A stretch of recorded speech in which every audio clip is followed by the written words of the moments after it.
Now, here's something that never gets old. The Republican debate audience, they're supposed to be the most religious, most devout, the most Christian of the Christians, yet they seem to behave in the opposite way that Jesus would. We've already heard them cheer for more state executions, cheer for letting a sick guy without health insurance die, and when a black guy pointed out the obvious, that Newt Gingrich was racially stereotyping and insulting minorities, a room full of white people responded by booing him.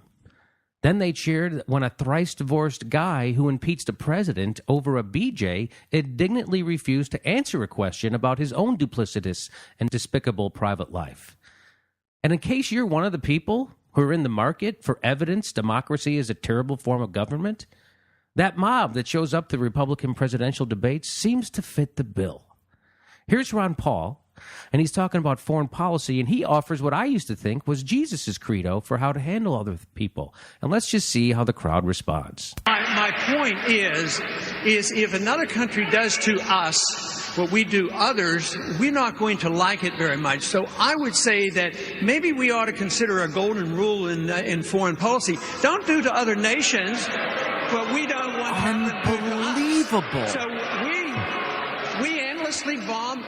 So unbelievable. So they love Jesus, but they hate the golden rule. To this audience, the golden rule is lynch thy neighbor. I mean, this is the clip historians are going to play when they discuss the fall of the American empire, you know? And it seems like the perfect message for them, right? Hey, you guys like Jesus. They like simple ideas, yet you're booing this one. Okay.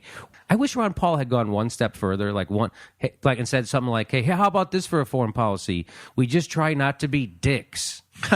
Boo.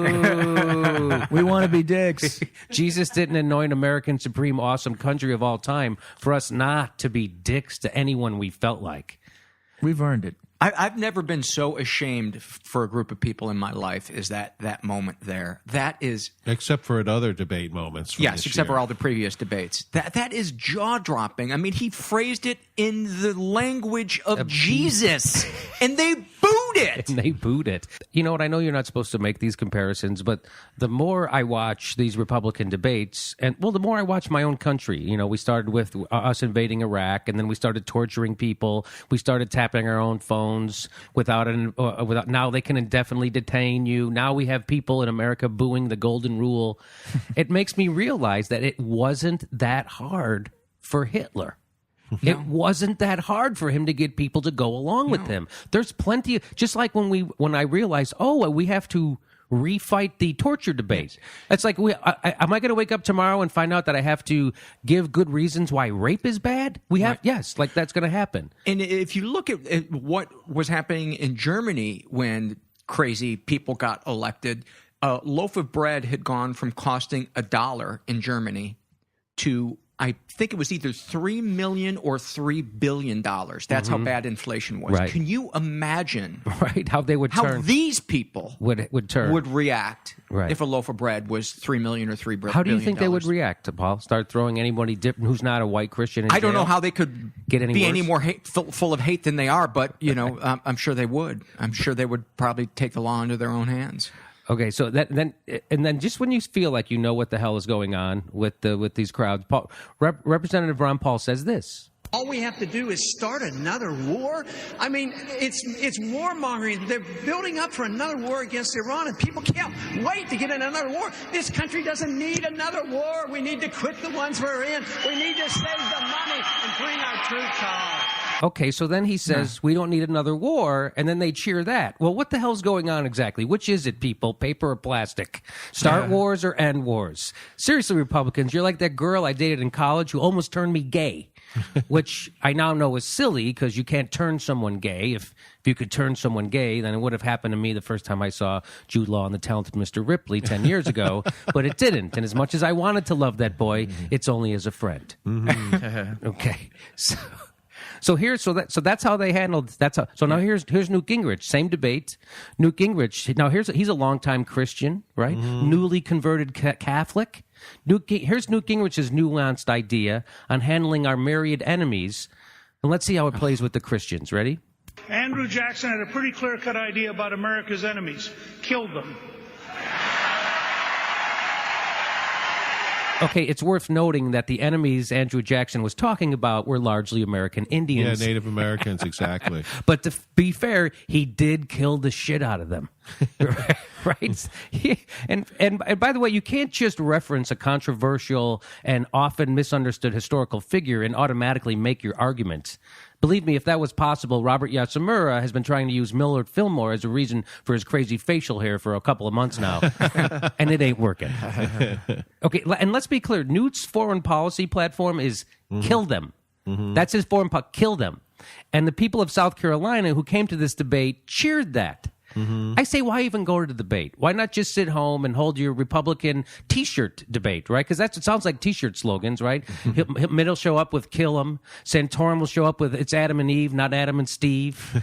Rick Perry's would be "Bikini Inspector."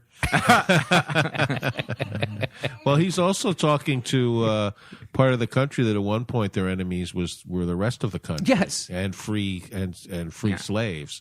So I mean, the South Carolina, of all the debates so far, they come off really as a bunch of simpletons. After 10 years and 2 wars, you still think kill them gets the job done. Kill him gets the job. I can't believe Sanford's Appalachian Trail story didn't work on you guys. You bunch of effing rubes. Yeah. Okay. It's easier to say that when you have a volunteer army, anyway. The military is volunteer, so it's easy to say kill them when nobody you know is I getting mean, when it was Newt's turn to go kill him, he didn't go. He didn't go. No. None of those guys, Cheney, ever went. What he really to Bush. means is signed an order to kill. Yeah. Right. So here's Mitt Romney's talking about foreign policy, how to deal with people, and he's a little too nuanced, I think. Here, let's see what he says. We go anywhere they are and we kill them. And the right thing for the right thing for Osama bin Laden was the bullet in the head that he received. That's the right course for people who kill American citizens. You know, if you close your eyes, you could swear it was Jesus talking. Right? Here, let's listen to it again. Just think of a Jesus. We go anywhere they are and we kill them. And the right thing for Osama bin Laden was the bullet in the head that he received. That's the right course for people who kill American citizens. You know what? I like Newt. Newt's is much simpler for this audience. Kill him. See, Romney's getting, slow down, Professor. Too many words. Too many words. These are the South Carolina Republicans. They don't understand things like go places or Osama bin Laden. If you want to expand on Newt's idea, just say something like kill the Outlanders. Say something like that. That would have really got him the support. Now he gets a little, he digs the hole a little deeper for himself, Mitt Romney. He gets a little bit more specific. Here we go. They asked him because one of his top advisors has said that the Taliban, also our enemy, is also our negotiating partner. And they said, do you believe we should negotiate with the Taliban and the Afghan war? And this is what he said. The right course for America is not to negotiate with the Taliban while the Taliban are killing our soldiers. Sure, the right course is not to negotiate with the Taliban while they're killing our soldiers.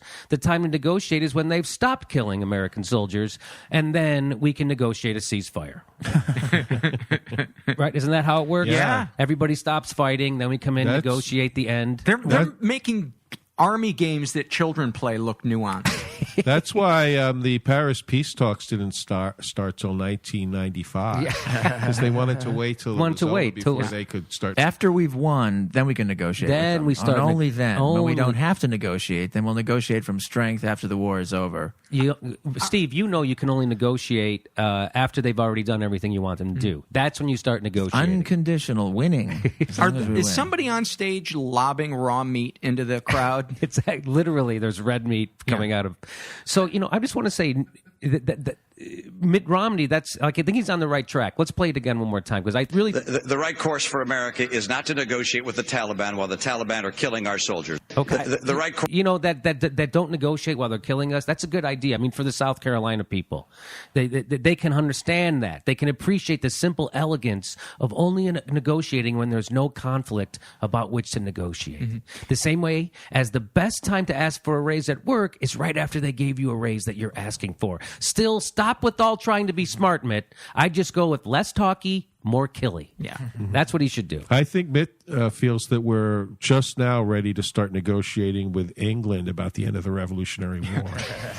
What a better time, though. Yeah. We were in a perfect position to do that. Yes. The easiest way to get people to stop killing your soldiers is to pull your soldiers out of their country. Not until they stop killing us. And that's when we're going to pull them out. Stop killing us and we'll leave.